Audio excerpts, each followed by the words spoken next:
नमस्कार and welcome you all to study IQ. मैं हूं प्रशांत धवन। नाउ आप में से कई लोग सोचते हैं कि चाइना ताइवान को लेकर, बाकी कंट्रीज को लेकर इतनी अग्रेसिव स्टेटमेंट्स देता है, तिब्बत को लेकर कोई कुछ कहता क्यों नहीं है, तिब्बत को लेकर यूएस, इंडिया, बाकी सब कंट्रीज कुछ करती क्यों नहीं है।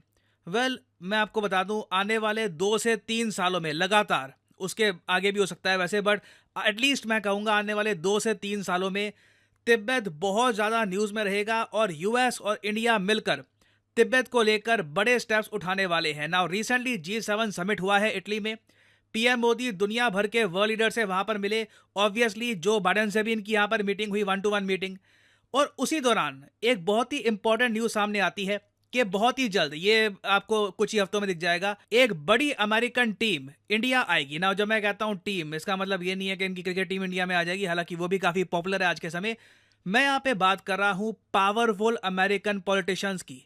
ऐसे पॉलिटिशियंस जो यूएसए की फॉरेन कमेटी को संभालते हैं, ऐसे पॉलिटिशियंस जो यूएसए के पार्लियामेंट में स्पीकर रह चुके हैं, इन्फ्लुएंशियल पावरफुल लोग, इनका एक बड़ा डेलीगेशन भारत में आएगा। ऑब्वियसली ये जयशंकर साहब से मिलेंगे, पीएम मोदी से मिलेंगे, इंडिया यूएस जो पार्टनरशिप है इसके बारे में बात की जाएगी, मगर वर्ल्ड मीडिया की नजर रहेगी दलाई लामा की मीटिंग के साथ, क्योंकि यूएसए ने यह बात क्लियर कर दी है कि जो पावरफुल यूएस टीम, जो यूएस डेलीगेशन इंडिया में आएगी, ये पीएम मोदी के साथ साथ दलाई लामा से भी मीटिंग करने के लिए जाएंगी। और ये मैं आपको बता दूं, एक इतना बड़ा ग्लोबल इवेंट होने वाला है, पूरा इंटरनेशनल मीडिया इसको कवर करेगा, चाइना इसकी बहुत आलोचना करेगा, ग्लोबल टाइम्स इस पर आर्टिकल पे आर्टिकल छापेगा कि गलत हो रहा है, इंडिया को ये अलाउ नहीं करना चाहिए। बट क्लियरली यूएसए ने मन बना लिया है कि अब तिब्बत का इशू ये छेड़ेंगे। अभी रिसेंटली ही कुछ दिन पहले हमने ये देखा कि यूएसए का जो पार्लियामेंट है, जिसको ये कांग्रेस कहते हैं, जी हाँ, यूएसए के पूरे पार्लियामेंट का नाम कांग्रेस है, इसमें लोअर हाउस अपर हाउस दोनों आते हैं।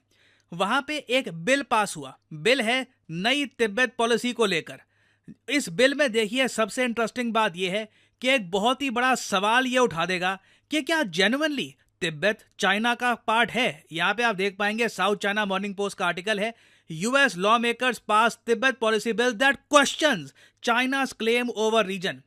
ये इतनी बड़ी बात है। अभी वैसे मैं ये बता दूं, ये बिल कंप्लीटली पास हुआ नहीं है क्योंकि प्रेसिडेंट का अप्रूवल चाहिए होता है। तो अभी के लिए जो ये बिल है, इनके पार्लियामेंट से पास होकर जो बाइडेन की डेस्क पे है। नाउ जो बाइडेन इस पर साइन करेंगे नहीं करेंगे ये देखना होगा। पर्सनली जो ट्रैजेक्टरी चल रही है उसके हिसाब से जो बाइडेन को साइन करना चाहिए, बट अगेन बाइडेन बहुत ज़्यादा कमज़ोर लीडर हैं। कुछ अगर इस बिल से ये पीछे हट जाए तो मैं सरप्राइज नहीं होऊंगा।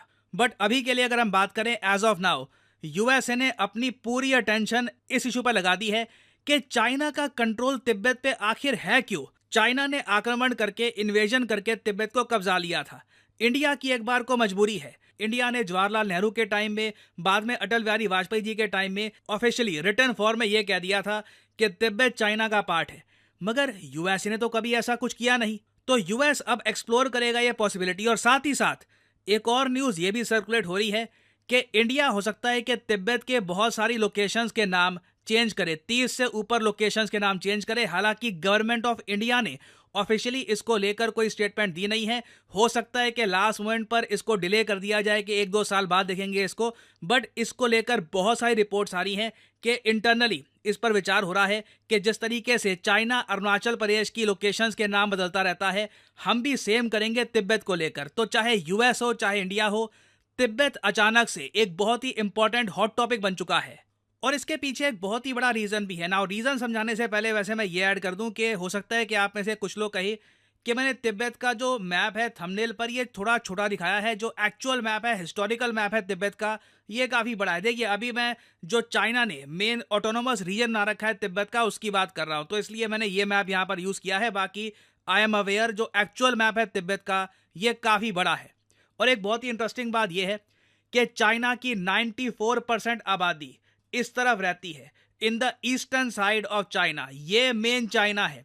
बाकी का ये जो इलाका है ये पहाड़ी इलाका है, ना एग्रीकल्चर होता है यहाँ पर, आबादी बहुत कम है। अगर मैं आपसे पूछूं पूरे तिब्बत की, जो चाइना ने ऑटोनॉमस रीजन बना दिया है, सिर्फ उसकी नहीं, पूरे तिब्बत की आबादी क्या है, तो आपका आंसर यहाँ पे होगा 60 लाख के आसपास। और अगर सिर्फ हम जो तिब्बत ऑटोनॉमस रीजन है उसको देखें तो 35 लाख की आबादी है। तिब्बत की आबादी बहुत ज़्यादा कम है। और रिसेंटली एक साइंटिफिक स्टडी करी गई कि तिब्बत के लोगों का जो डीएनए है ये किससे मिलता है। क्या ये जो हान चाइनीज लोग हैं, जो यहाँ पे लोग रहते हैं, इनको हान चाइनीज कहते हैं, क्या उनसे मिलता है? इसका आंसर था बिल्कुल नहीं। तिब्बत के लोगों का जो डीएनए है और लद्दाख के लोगों का जो डीएनए है, जेनेटिक लीनिएज, ये ऑलमोस्ट सेम है। तिब्बत कहीं से भी आप कह लीजिए हिस्ट्री के हिसाब से, डीएनए, कल्चर, लैंग्वेज, किसी भी तरीके से चाइना को बिलोंग नहीं करता। चाइना ने बस 1950s में अपनी आर्मी का गलत इस्तेमाल करके तिब्बत को कब्जा लिया था और ओवर द ईयर्स चाइना ने कोशिश करी है कि तिब्बत में ये ज्यादा आबादी ट्रांसफर करे, जो हान चाइनीज लोग हैं तिब्बत में रहे, मगर इसका कुछ ज्यादा इंपैक्ट हुआ नहीं है। तिब्बत की आबादी आज भी आप अगर देखो तो 30-35 लाख के आसपास ही है। और यूएसए देखो यहाँ पे एक अपॉर्चुनिटी देख रहा है। यूएसए कह रहा है कि एक ऐसा रीजन जिसको लेकर हिस्टोरिकली इंडिपेंडेंस की मूवमेंट चली है, यहाँ के लोग खुद चाइनीज गवर्नमेंट से खुश नहीं है, तो क्यों ना कुछ प्रेशर डाला जाए, चाइना को यह फील करवाया जाए कि ताइवान को लेने के चक्कर में ऐसा ना हो जाए कि तिब्बत तुम्हारे हाथ से निकल जाए। और अगर यहाँ पे आपका सवाल ये है कि यूएसए ने हाल ही में जो ये बिल पास किया है अपने पार्लियामेंट में चाइना को लेकर, तिब्बत को लेकर, चाइना ये नहीं कह सकता कि ये हमारे इंटरनल इशू में इंटरफेरेंस है। नहीं, यूएसए ने जिस तरीके से बिल पास किया है ये दिखाता है अमेरिकन की क्रिएटिविटी। अमेरिकन क्या कह रहे हैं कि हम लोग तो डिस्प्यूट खत्म करना चाहते हैं। जो इन्होंने अभी रिसेंटली पार्लियामेंट में तिब्बत को लेकर बिल पास किया है उसका नाम है promoting a resolution to the Tibet China dispute act. American ये कह रहे हैं कि देखिए, हम मानते हैं कि एक डिस्प्यूट है कि क्या तिब्बत चाइना को बिलोंग करता है या नहीं करता। इस डिस्प्यूट को हम रिजॉल्व करने के लिए आए हैं। हम बताएंगे कि यहाँ पे असल में होना क्या चाहिए। तो देखो, जो यूएस करने जा रहा है बहुत एम्बिशियस है। मुझे पर्सनली उम्मीद थी नहीं कि ये बिल ये लोग पास करेंगे। लग रहा था कि चाइना का इन्फ्लुएंस इतना होगा यूएस पार्लियामेंट में कि इनके बहुत सारे जो एमपी हैं ये बिल के अगेंस्ट वोट कर देंगे। मगर इंटरेस्टिंगली ओवरवेलमिंग सपोर्ट के साथ 391 लोगों ने बिल के समर्थन में वोट किया, सिर्फ 26 लोगों ने बिल के अगेंस्ट वोट किया। और अब साफ साफ दिख रहा है कि पूरा यूएस पार्लियामेंट ये इकट्ठा हो चुका है और अब ये तिब्बत के इशू को बार बार रेस करेंगे। तो मैं आपको कहूंगा बस कुछ दिन वेट करिए, हो सकता है कि कुछ हफ्ते वेट करना हो। ये जो यूएस की टीम जैसे ही इंडिया में आएगी, दलाई लामा से मिलेगी, बड़ी कंट्रोवर्सी होने वाली है, बहुत ज़्यादा हो हल्ला होगा इसको लेकर। देखना होगा कि यूरोपियन कंट्रीज क्या कहती है, फ्रांस, जर्मनी, वो सब देश क्या कहेंगे। ऑब्वियसली मैं मान के चल रहा हूँ कि ऑस्ट्रेलिया, जापान बिल्कुल सपोर्ट करेंगे यूएसए का यहाँ पर। It will be very interesting to see कि यहाँ पे इवेंचुअली होता क्या है। क्योंकि याद रखिएगा, यूएसए दलाई लामा को अपने देश में बुला के ये मीटिंग नहीं करवा रहा। उनकी पावरफुल टीम इंडिया में आकर धर्मशाला में मिलेगी दलाई लामा से, ये फोटोज खिंचवाएंगे, स्टेटमेंट्स देंगे। It will be very interesting to see. China को बहुत गुस्सा आने वाला है। तो इस पर कुछ अपडेट्स जो इन द फ्यूचर आएंगी, मैं आपके लिए अपडेटेड वीडियो लाता रहूंगा।